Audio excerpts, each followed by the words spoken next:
বাঙালি খানায় সবাইকে স্বাগত জানাই। আপনারা তো অনেকভাবে মুরগির মাংস রান্না করে খেয়েছেন। একবার আমার মতন করে সহজ পদ্ধতিতে আপনিও শিখে নিতে পারবেন ছোট ছোট টিপস সহ। তবে আজকে আমি এখানে মুরগির মাংস রান্না করব গ্রাম বাংলার পদ্ধতিতে। তবে কিভাবে রান্না করছি চলুন সেটা একবার দেখে নেওয়া যাক ভিডিওর মাধ্যমে। আশা করছি আজকের ভিডিওটি ভালো লাগবে। সকল বন্ধুদের কাছে অনুরোধ করছি সম্পূর্ণ ভিডিওটি দেখার।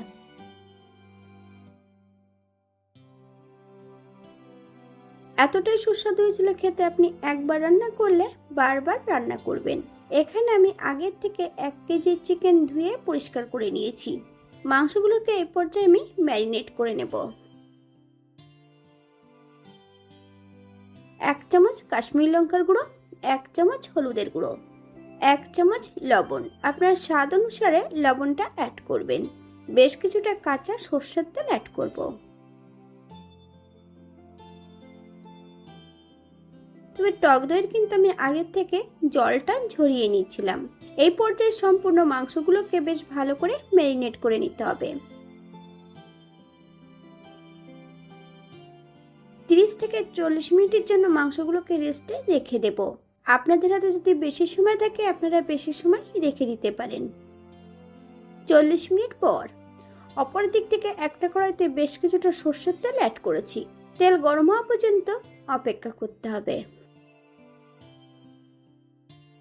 এখানে আমি বেশ কিছুটা আলু একটু বড় বড় টুকরো করে সম্পূর্ণ আলুগুলো বেশ একটু লবণ হলুদ দিয়ে ভেজে নেব।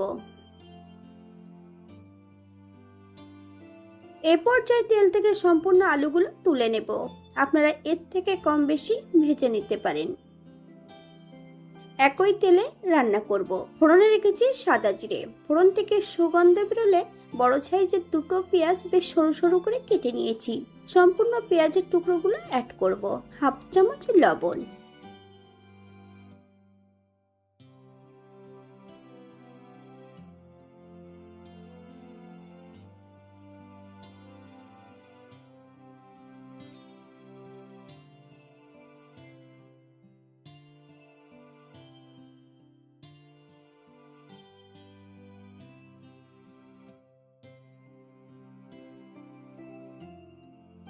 দু চামচ রসুন বাটা। পেঁয়াজ রসুন থেকে যতক্ষণ কাঁচা গন্ধ ছাড়বে ততক্ষণ বেশ ভালো করে ভেজে নিতে হবে।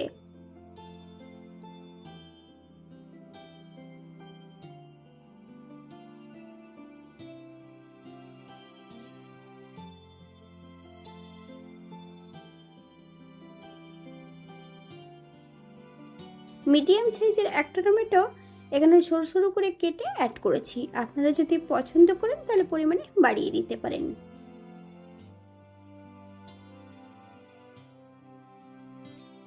আগের থেকে আমি বেশ কিছুটা মশলা বেটে নিয়েছি।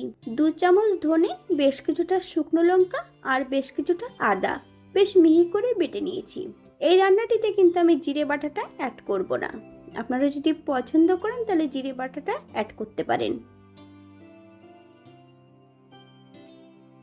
সম্পূর্ণ মশলাটা কড়াইতে অ্যাড করে দেব। মশলাটা বেশ ভালো করে ভেজে নিতে হবে। 1/2 চামচ হলুদের গুঁড়ো,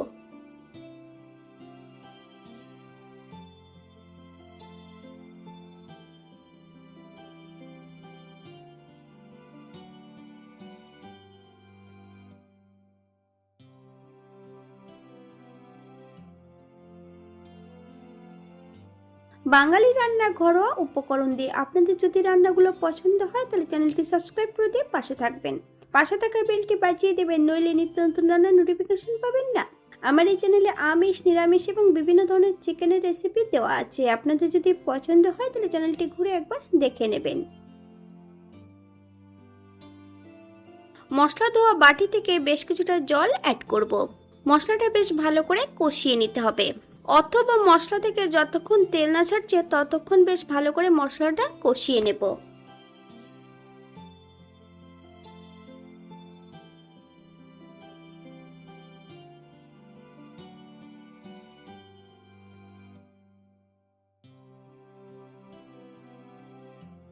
কয়েকটা গোটা লঙ্কা অ্যাড করব।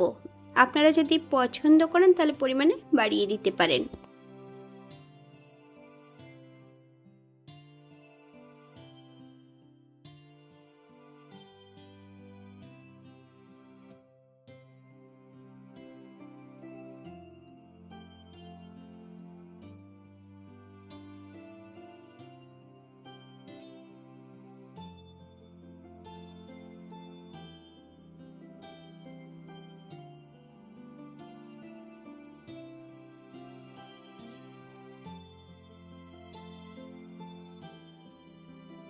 এই পর্যায়ে সম্পূর্ণ ম্যারিনেট করা মাংসগুলো অ্যাড করে দিতে হবে। তবে মাংসটা যখনই অ্যাড করতে হবে গ্যাসের ফ্লেমটা কিন্তু লোতে রেখে। মাংসের গায়ে কিন্তু আগের থেকে টক দইটা লাগানো আছে, অনেক সময় তো টক দইটা কেটে যেতে পারে।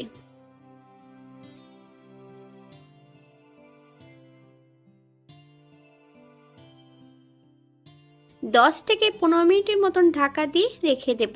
ঢাকা দেওয়ার সময় কিন্তু আমি আলুর টুকরোগুলো অ্যাড করব। তবে শুধু ঢাকা দিয়ে রাখলে হবে না, ঢাকা খুলে কিন্তু মাঝে মাঝে নেড়ে চেড়ে দিতে হবে, নইলে কড়াইয়ের নিচটাতে লেগে যেতে পারে।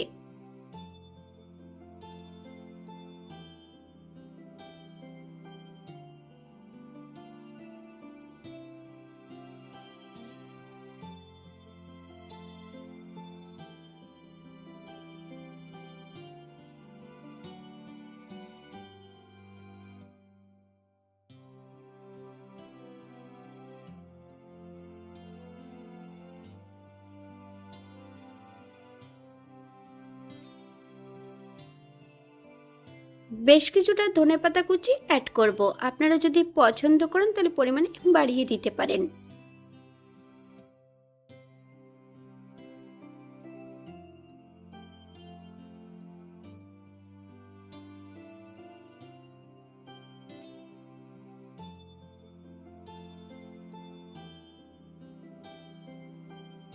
এখানে আমি গ্রেভির জন্য 2 কাপ গরম জল অ্যাড করব।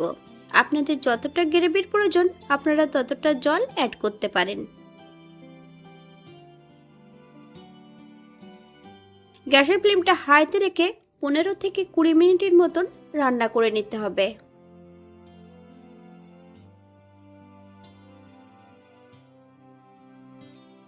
আপনারা একবার স্ক্রিনের দিকে ফলো করবেন।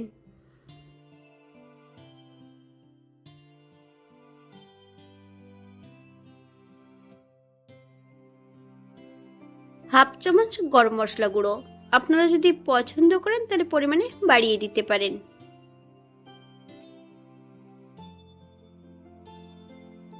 আর একটু স্বাদ বাড়ানোর জন্য আমি এখানে 1 চামচ ঘি অ্যাড করেছি, আপনারা যদি পছন্দ করেন তাহলে পরিমাণে বাড়িয়ে দিতে পারেন। গ্যাসের ফ্লেমটা অফ করে দিয়ে 5 মিনিটের জন্য স্ট্যান্ডিং টাইম দেব, তারপর সার্ভ করব। এটা দেখতে যেমন ভালো সুন্দর হয়েছিল, গরম ভাতে, রুটি, পরোটা, লুচি সবকিছুর সঙ্গে অসম্ভব ভালো লাগবে। আপনারা বাড়িতে একবার একই পদ্ধতিতে বানিয়ে নেবেন।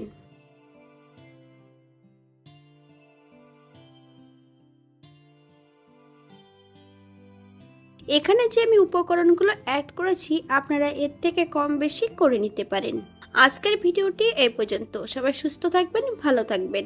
অন্যদিন নতুন রেসিপি নিয়ে আপনাদের সামনে আবার আমি হাজির হব। নতুন ও পুরনো সকল বন্ধুদের অসংখ্য ধন্যবাদ ভিডিওটি দেখার জন্য। হাতে যদি সময় থাকে তাহলে একটা লাইক, কমেন্ট, শেয়ার করবেন।